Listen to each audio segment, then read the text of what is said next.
Bismillahirrahmanirrahim. Assalamualaikum warahmatullahi wabarakatuh. Sahabat Manjada Wajada, ketemu lagi di channel YouTube Akbar Zainuddin, inspirasi, motivasi, dan pengembangan diri. Senin, saatnya segmen inspirasi bisnis. Silakan yang belum subscribe untuk subscribe terlebih dahulu biar channel ini berkembang dan bermanfaat lebih banyak. Dalam segmen inspirasi bisnis kali ini kita akan ngobrol tentang tarara, ini dia nih ya, Kong Wan. Belajar dari Kong Wan. Jangan lupa like, share, dan subscribe agar manfaatnya lebih banyak.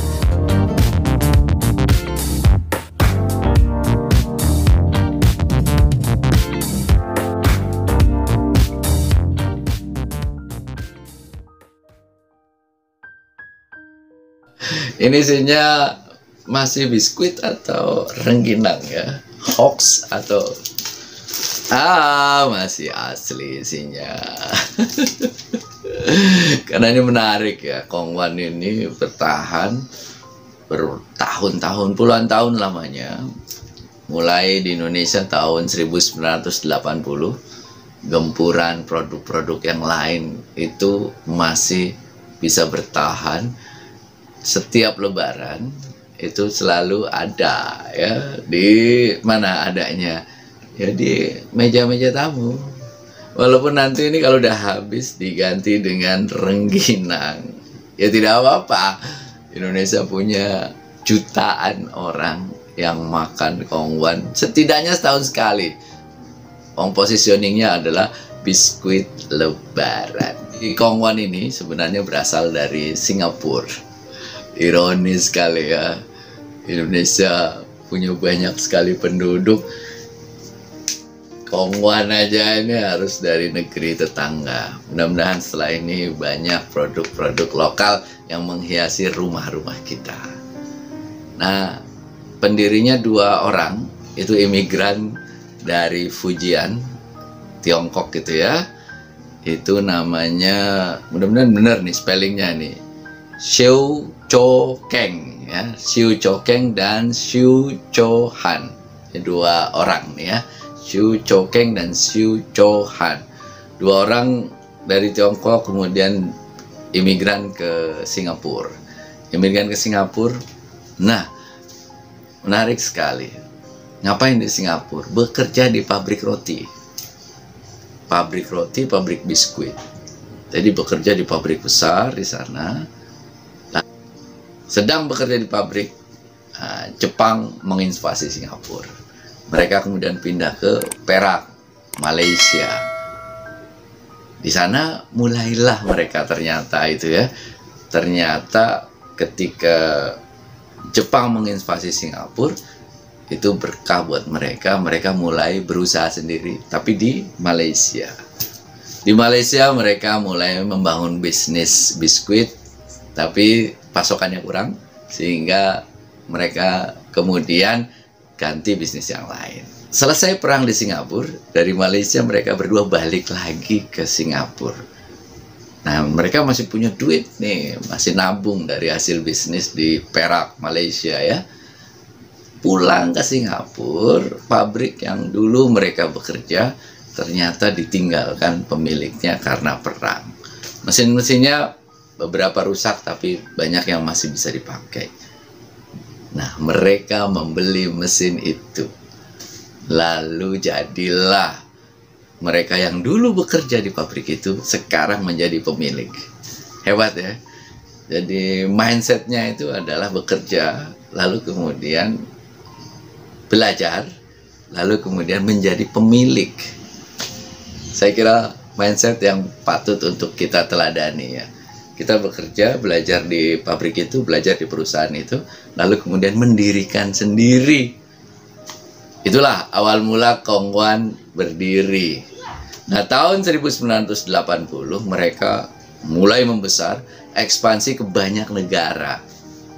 Akhirnya dilirik Indonesia. Indonesia mereka mendirikan PT. Ya, ini tentu kerjasama dengan orang-orang Indonesia. Namanya PT Kong Wan Biskuit Factory Indonesia. terciptalah nih biskuit Kongwan. Ada 2 varian nih, varian yang kecil, satu lagi varian yang kotak yang besar. Begitulah sejarah bagaimana kemudian Kongwan masuk Indonesia. Nah, ini dia nih gambar ini, tentu yang menarik, yang viral ya. Satu gambar viral, yang kedua isinya. Kita mau cerita ya dari sisi pemasarannya. Isinya apa saja sih Kongwan itu? Menarik ya, isinya banyak nih. Yang pertama itu isi yang manis nih. Asin manis, terus yang kedua ini keju asin. Asin-asin. Jadi ada yang asin manis, ada yang asin-asin. Kalau ini yang kecil, ini asin semuanya. Ini kue kelapa ini ya. Ada juga rasa keju yang bentuknya kotak begini. Lalu kemudian coklat. Ya. Ini manis. Dan tentu saja ini salah satu yang dari dulu sampai sekarang nih sama nih. KG biskuit coklat wafer. Ini dari dulu saya kecil sampai sekarang itu sama produknya. Itu produk-produknya. Rengginangnya di mana? Nggak ada rengginangnya ya. Rengginangnya itu kalau nanti sudah habis, itu diisi rengginang hoax, Kongwan hoax. Dan itu ternyata viral di mana-mana. Itu kalau saya bilang tuh bagian dari strategi promosi yang luar biasa itu. Memviralkan hoax tentang rengginang ya. Terus memviralkan juga the story about ayahnya mana.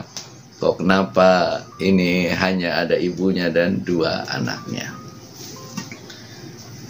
Jadi belajar dari Kongwan, apa kira-kira strategi mereka sehingga mereka bisa bertahan di tengah gempuran produk-produk yang luar biasa. Saya mencatat setidaknya ada 4 hal ya.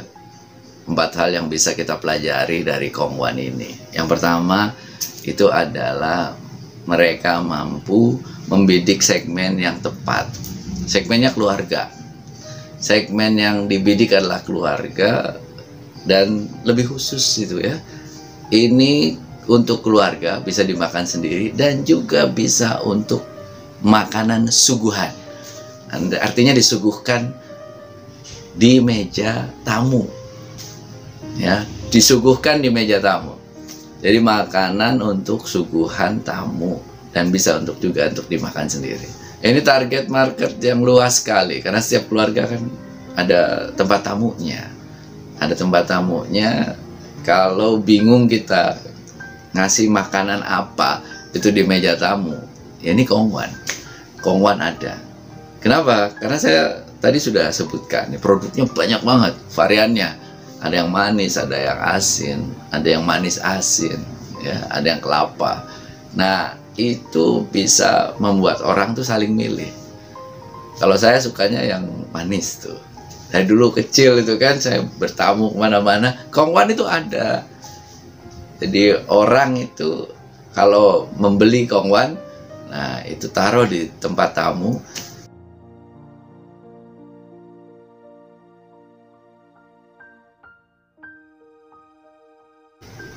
Patutlah ya, meja tamu itu ada Kongwannya. Jadi market yang pas. Kalau kita bicara market itu kan, kalau dari sisi demografis, umur, ada anak-anak, ada remaja, ada dewasa. Yang kedua, ini yang bisa kita pelajari dari Kongwan itu adalah positioning yang unik. Positioningnya apa? Biskuit lebaran. Biskuit lebaran. Biskuit lebaran itu artinya apa? Biskuit silaturahim. Biskuit saling berkunjung ke rumah. Biskuit untuk menjamu tamu tadi. Eventnya memang setahun sekali. Tapi cukup lama ini Kongwan ini bisa bertahan di meja makan. Ini expirednya 11/8/2022. Kalau saya belinya 2 bulan yang lalu artinya setahunan lebih. Nah, itu membuat produk ini bisa bertahan. di meja tamu itu lebih lama. Insight yang kedua adalah pikirkan produk yang bisa bertahan lama. Bertahan lama dalam proses penjualannya, bertahan lama ketika dikirimkan ke konsumen. Menarik sekali, sekarang ini banyak produk yang dulunya itu produk yang basah, artinya 1 hari itu harus habis.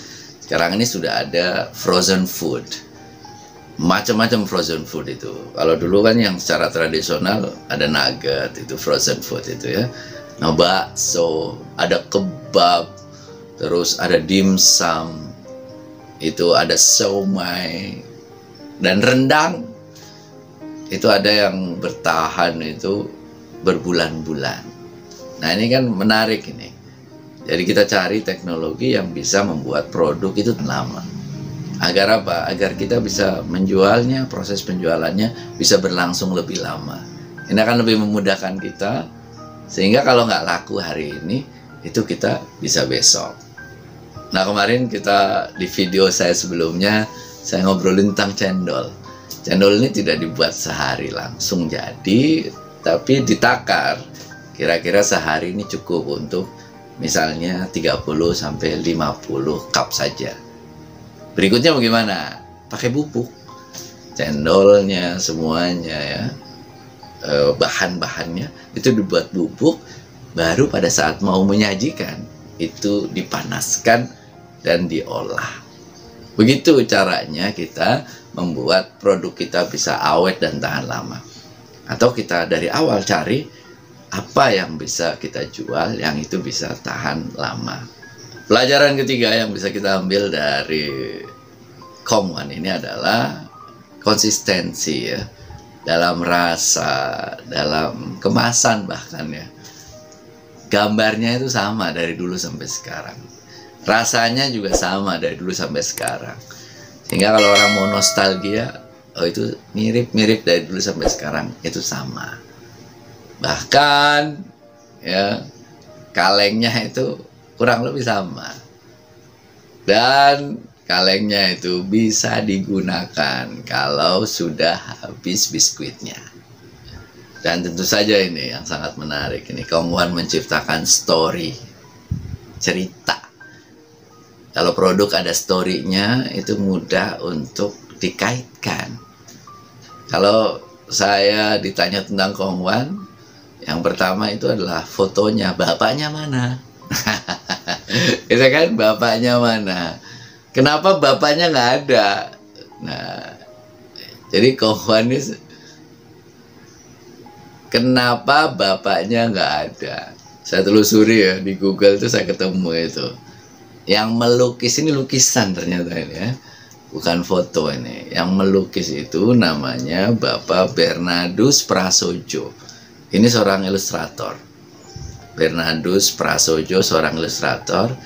Nah, diminta oleh pihak Kong-wan untuk melukis. Tapi sejak awal hebat sekali nih Kong-wan nih.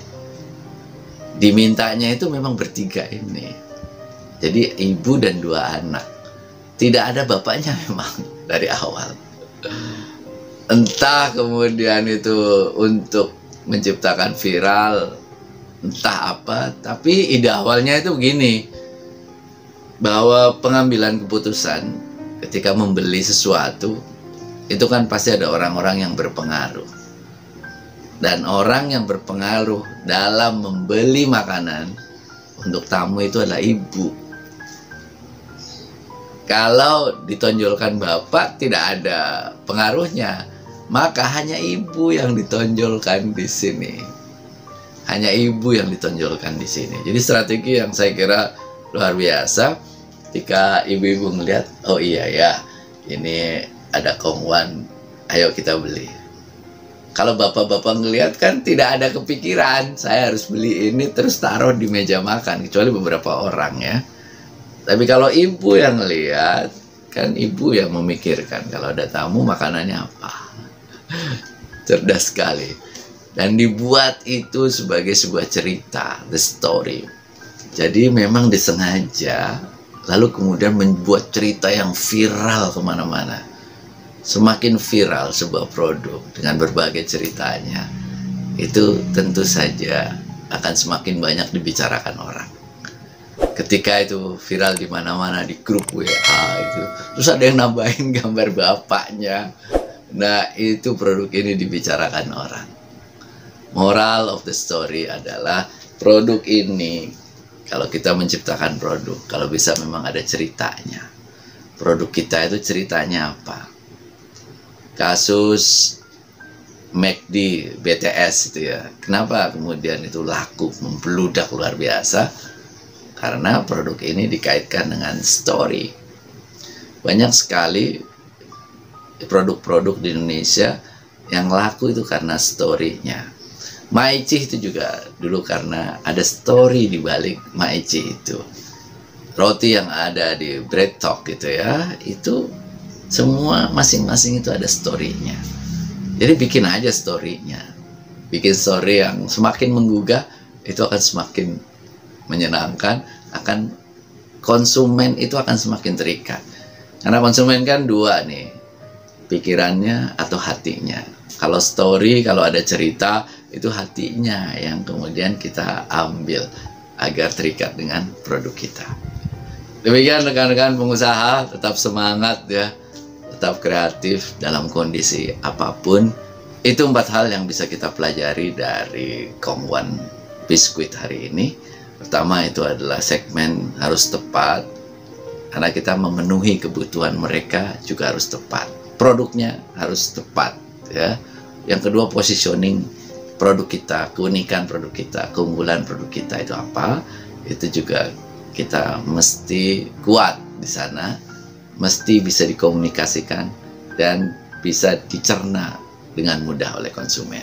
Yang ketiga, konsistensi dalam kualitas, dalam produk, rasa, kemasan, dan sebagainya. Dan yang keempat, ini yang paling bisa mulai kita lakukan ini dari sekarang, itu adalah buatlah story dari setiap produk kita.